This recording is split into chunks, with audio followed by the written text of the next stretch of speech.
আমার নতুন জামা আইছে, আমার নতুন জামা। लेकिन एक सेकंड শোনো, ফোনেতে তো হেভি ঝকঝক করছিল গো। তো এমন হয়েছে কেন? আমার পছন্দ হয় নাই, আমি পরবো নাই, এই প্যান্ট আমি পরবো নাই, আমি ফেরত দিয়ে দিচ্ছি। এবার কি পরে নাকি? আমি পরবো নাই।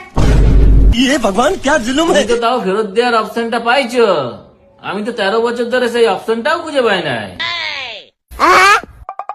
আজকে তোমার সাথে যেটা হয়েছে আমার সাথে সেটা 13 বছর আগে হয়ে গেছে।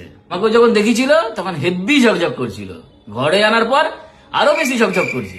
ঝকঝকানিতে আমার চোখ ঝলসে যাচ্ছে, যত দিন যাচ্ছে ঝকঝকানি আরো বেড়ে যাচ্ছে। কিন্তু এই 13 বছর ধরে ফেরত দেওয়ার আর অপশনটা খুঁজে পাচ্ছি না।